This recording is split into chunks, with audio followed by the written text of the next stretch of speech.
Today on The Jig Is Up, we're asking one question. Did Festool ruin woodworking or revolutionize it? Festool sells a dust collection hose for $500. $500 for a dust collection hose, and people buy it. $500 officially makes it the classiest place you've ever tried to put your... Andy, that's not true. And the cleanest. All right, let's talk about where you're putting yours, dude. The drill press looks just like you. But maybe the price is worth it. Maybe you really do get what you pay for. Or maybe American consumers are just too easy to trick. I'm Brennan, and this is Andy, and this is The Jig Is Up. So how did a German power tool company from 1925 convince the most frugal, most skeptical, most I'll build that myself group of people in the world to pay ridiculous prices for tools? Take a seat, this is a story. Black Forest, Germany. A guy named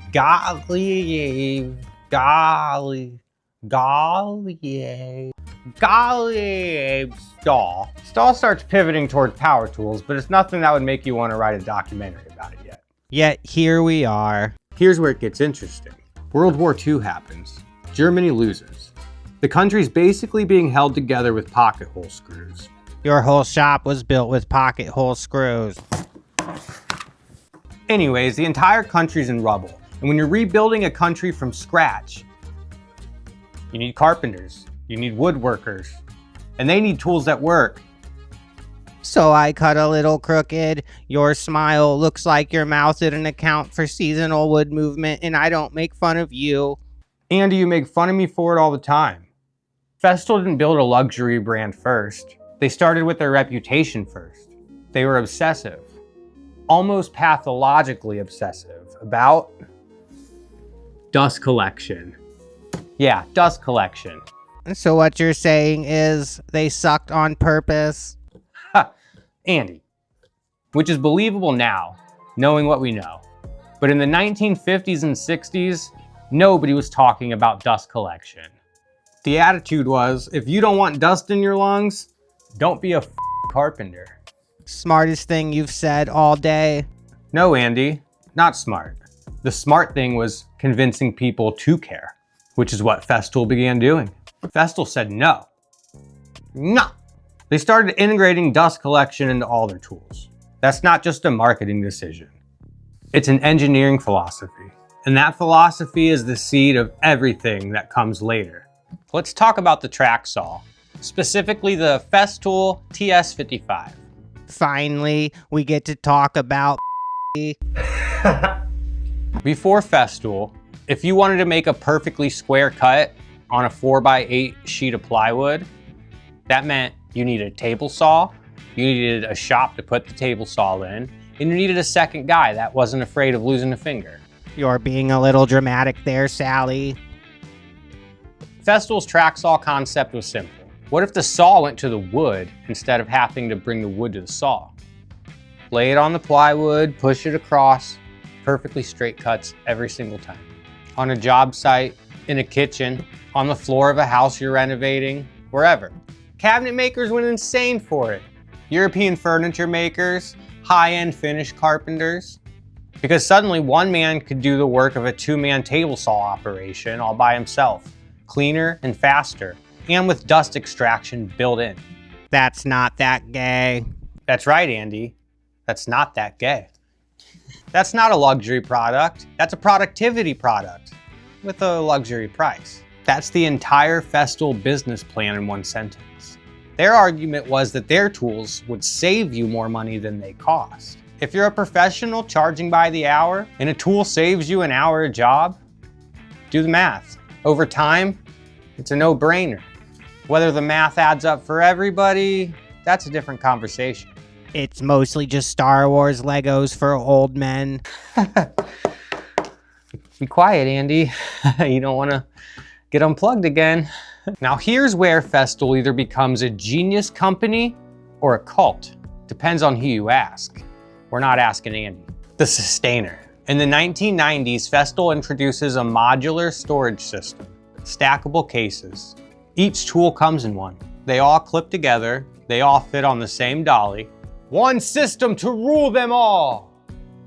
If I wanted to stack tools, I'd play fucking Minecraft. Andy, all you do is play Minecraft. Anyways, this was not an accident. This was their architecture. They didn't just design a storage box. They designed an ecosystem. Because once you have 3 sustainers, you're gonna want the cart. And once you have the cart, you're gonna want all your tools to match the cart. Can you see where this cycle's headed? I heard eventually their cycles sync up. You're not a Festool customer, you're a Festool subscriber. You drank the Kool-Aid. And here's the part that nobody talks about enough. Festool maintains compatibility across generations. Sustainers from the 1990s still fit with the sustainers today. They didn't abandon the format and force you to rebuy everything. It ensures customers for life. Fast forward to 2001, Festool enters the American market. In America, to put it gently, was suspicious. Because in 2001, American woodworkers are buying DeWalt, Bosch, Porter Cable, good tools, solid tools, proven tools. You're a proven tool. You're a bandsaw, Andy.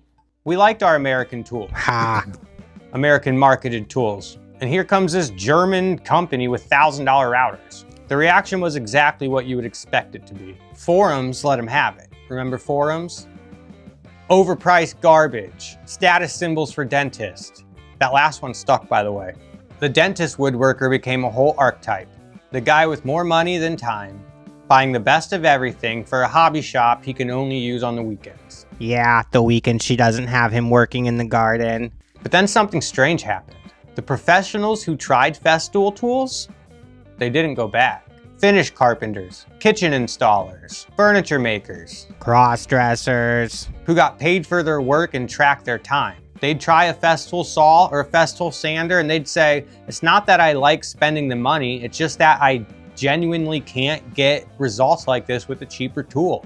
In the professional trade, word of mouth is everything, and Festool had won it. By mid-2005, if you walked into a high-end furniture shop or a high-end kitchen cabinet shop, you were likely walking into a sea of green. And not because they were rich, it's because they did the math. I didn't know you were such a little Festool fanboy. Okay, fair is fair. Let's get into the criticism. Festool's one of those companies you either love or you hate. Festool owners only eat cheese pizza and still kiss their moms on the lips. And the ones who hate Festool, they don't hate them because they make bad tools. It's just that they don't think the price is justified. And more importantly, that the culture around Festool has become more like a religion. The power of price compels you. There are woodworkers, serious woodworkers, skilled woodworkers, who build incredible furniture with a circular saw and a $40 hand plane. And they look at a $600 Festool sander and the first thing they think is hobby tax. A payment you make to feel like a professional without necessarily performing like one. And that's a legitimate critique because Festool markets heavily to aspirational buyers. The catalog photography, the German engineering mystique, the system integration. They poke at the same psyche that Pokemon cards did. We still collect things as we get older. There's still a part of us that feels like we have to catch them all. That part of us doesn't die as we get older, it evolves. Does all this make Festool dishonest? Well, not really. All luxury brands do this. Ferarri sells the feeling just as much as it's selling performance. Ferraris are gay. Ferraris are gay, Andy, but there's nothing wrong with that. But the question is whether you understand what you're buying. If a Festool tool needs serviced, you need to take it to an authorized dealer to have them repair it. For a professional, that's lost income. And for a hobbyist, that could be 6 weeks before you get to finish your bookshelf. And we can't talk about Festool without talking about the tool that changed everything, the Domino Joiner. Ah, yes, the $1,200 apology for not learning joinery. And depending on who you ask, it's either the greatest woodworking tool ever made, or it's a complete abomination to the craft. It's basically a handheld machine that cuts perfect mortises instantly. You line it up, pull the trigger, done. No layout, No chisels or drills or setting up your router table. Just as easy as drilling a hole, you have a perfect mortise. And with the store-bought dominoes, it really does make traditional joinery child's play. It's brilliant and revolutionary, but if I'm being honest, it kind of breaks my heart. And the story of John Henry comes to mind. It's another way people can use money and technology to bypass skill and talent and actually learning the craft and actually learning joinery. A lot of people just think it's not fair. And Festool gets their hands on every creator with a following and gets them to use it on every single project that they do. And then beginners feel like they need to buy a $1,200 hand tool that does one thing just so they can be a woodworker and build the things that they want to build. If you do ever feel that way, I actually came up with a router table jig that does pretty much everything that the Festool Domino Joiner does. And I have a video with a step-by-step build, and it also comes with free PDF CAD plans that you just click and it downloads it straight to your device. So I recommend you check that out. Anyway, back to the Festool. There are real woodworkers out there, serious woodworkers who look at that and say, that's not joinery. They'll say it's cheating. They'll say you didn't earn it. They'll say you're not building furniture, you're assembling it. Save some money and go to IKEA. Exactly, and I get it. There's something about cutting a mortise by hand, laying it out, chiseling it, dialing it in, that feels like you did something. You did do something. You pissed off your wife. You were supposed to mow the lawn. The Domino takes that and it deletes it. But here's the problem with that argument.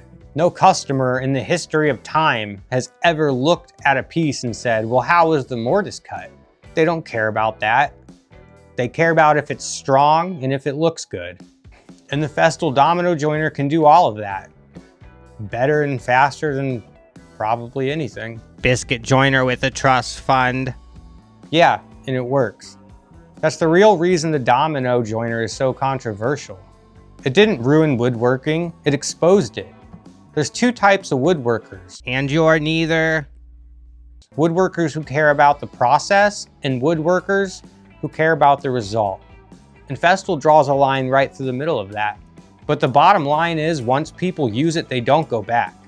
And I'm not telling you what to buy, I'm just telling you how a company built a mythology out of sawdust and German engineering and convinced the world to pay for it. Hey Festool, what's the rudest type of elf? The rudest type of elf? What do you mean, Andy? Go f yourself. See you guys next time on The Jig Is Up.